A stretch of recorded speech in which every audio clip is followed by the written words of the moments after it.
Episode 2, Sales and Marketing Training, Getting Started.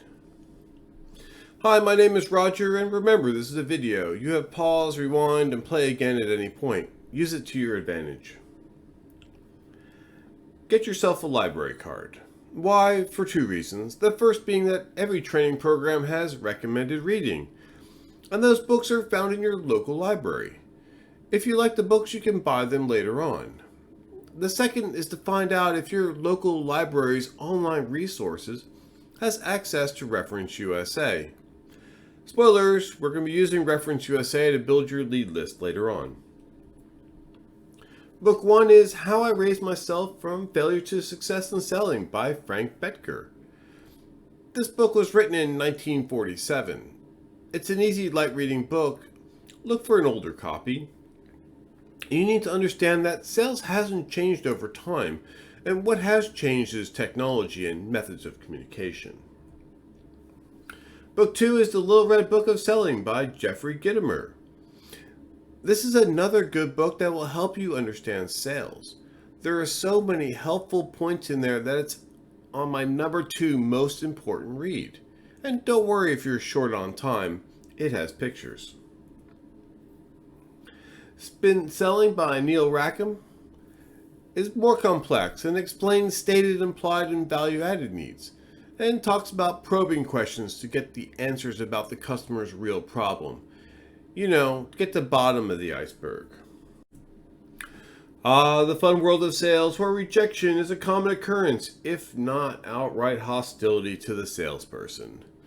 This is why mental health is the first thing we're going to talk about. Whenever you research rejection in sales, you get everything is focused on closing tricks, turning a no into a yes, closing methods that work, turning the sale into an emotional response, manipulating and or distorting the truth to make a sale. Everything is about closing, but not about getting the appointment when the customer has time to listen. The push of a one-call close and everything will be explained once you sign up turns customers off. The potential customers has no idea if you're real or a scam. This lack of trust is detrimental to building sales. As a result of manipulative sales tactics, the consumer has stopped answering the phone, stopped responding to email, text messages, and or other unsolicited communications, moved to an ad-free environment, and passed no solicitation laws. So how do you get in touch with people to sell your product when the potential customer doesn't want to talk to you? The real problem is best stated by Qui-Gon Jinn from Star Wars Episode 1, A Phantom Menace. The negotiations never took place. The perceived problem is rejection. Rejection means you got up and to throw your pitch. You established negotiations to be able to do the deal. You stood up and were judged. But in reality, the real problem is about being ignored. You never got up to pitch your deal, and no one listens to you, and the outright rejection before the pitch. It's a nightclub all over again, loud and noisy, and you're not getting through. And what happens at the end of the week? You have busted your ass, did everything right, and still end up with nothing. How's this going to affect your mental health? Welcome to Loserville, population of you. Does anyone understand or even care? If it continues, then you have to have the talk with the boss. Either complete your sales quota or you're fired. You're paid to close and drive business and not to try and close business. Your non-sales friends have no idea or understand what you really do. They think you just sit around and wait for people to call you. They do not understand the pressure you're under, either make a sale or be fired. They do not understand how many calls you have to make to get one person to talk to you. And when you try to explain your job to others, you come across as a total failure. And this is where salespeople learn the unhealthy coping mechanisms: alcoholism, drug addiction, sex addiction, and eating disorders. How many older salespeople do you know that have odd quirks or odd coping mechanisms? Do you wonder where those came from? Let's work out why this happens. It's all about the math. A salesperson needs to make approximately $1,000 per week. A 10% commission rate, requires a sales target of $10,000. Or maybe it's better stated as a livable wage is about $1,000 a week before taxes. So, how many sales a week do you need to make? Well, it all depends on the price of the product. For example, a product with a unit price of $20 requires a salesperson to sell 500 units. A unit price of $1,000 requires a salesperson to sell 10 units. So, what happens if there is a sale event, a big discount to drive business? How does that affect your commission rate and the required number of closed deals to make your sales quota? That means the 10K quota hasn't changed. It just means you need to close more deals. Then the question becomes, how many people do I need to talk to that are open to the idea of what I have to offer? If potential customers walk in or call for more information, they're open to whatever you're offering. If you're cold calling, most people have no idea what you're about, and their defense mechanism is to close down and stop whatever you're talking about. Most people seem to understand that 1% of the people I talk to will buy from me, and this is a number I've been told from so many different companies. But what about the other 99% that didn't talk to me or just ignored me? I talked about this in episode 1. 1% of the people may be interested in what I'm offering, and 1% of those interested may purchase, if it can be explained how your solution solves their problem. Again, it is still about getting up and throwing the pitch, but you're still looking for a field to play in. But in reality, the numbers are different. You have to talk to more people to get those sales. 1% of the people you contact are open to talk to you. Why? I have a problem and I'm researching potential solutions. I don't know if this is something we need and I'm looking to learn something new. They're open to talk to you, but not necessarily to buy. And 99% of the people you contact are closed to talking to you. Why? You have no idea what we even do. I don't have time for you. Do not call again. And off the voicemail with you. They're open to telling you that they're closed and do not call back. So out of the 1% who are open to talk to you, 1% of them are going to buy your product. That makes your sales rate a whole whopping 0.01%. This is where the big disconnect becomes apparent in the difference between marketing and sales. Marketing is supposed to be driving interested potential customers to the sales team. Interested means they know who and what product or services you're offering. And those interested potential customers' inquiries improve the sales rate. But marketing seems to be focused on likes, clicks, and shares, words that draw interest, hashtags, spending money on marketing campaigns, offering steep discounts to draw business. This may be a one-sided opinion, but they aren't fired if there is no inbound communications and are paid if they're successful or not. Where sales has to be focused on prospecting, approach, education and presentation, handling objections, closing, and building relationships. You're paid to close, no matter what marketing does. You have to meet your quota or else. So what comes back from marketing is just a random list of names and numbers of people who marketing thinks are interested in a product. And you're given some scripts and told to cold call all these people and close everyone you talk to. Sell or be fired. And then you're sent straight to voicemail. Cold calling is an unsolicited form of communication that has the lowest priority of people answering. Let's be serious. If you knew the person, you would have sent an email, knowing full well they would get back to you when they can.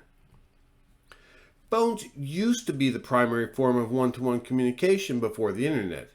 Now I have faster methods of communication that force people to get to the point. Text messages are 160 characters. Twitter is 140 characters. Reading is just faster than listening to someone talk. But oh, let's be real, phone calls were the preferred method of one-to-one communication because they were the only method of remote one-to-one communication. Today, companies are dropping phones and one-to-one communication to an online queued communication solutions. Why do you think there are no phone operators to answer your call? And have a recording that directs you back to their website for faster service. Everyone's personal problem solver is the same. You're trained by problem solving on a time standardized test. So everyone born after 1970 was trained how to take a time standardized test in the United States. I know the problem. I read it first, and I'm just going to skim the document looking for the key words that solve my problem. I'm not going to waste time to read the whole paper first and then read the problem and go back and try to find my answer. Think about it as a personal search engine, just looking for keywords in a message. Voicemail is listening to a random message first and then figuring out if it's needed. Just like a TV or radio commercial, and then ignoring it. And for some reason, sales managers think the potential customer is going to stop what they're doing and give you their full attention. You just need more talk time. Which is true, you need time to talk to someone when they're available to listen. But many salespeople are just keep talking until you wear them out and then just say yes, just to get you off the phone. Use that fast talking skill. Which is why sales calls are directly sent to the dreaded voicemail of doom to be permanently ignored. There's a reason those voicemail boxes are full.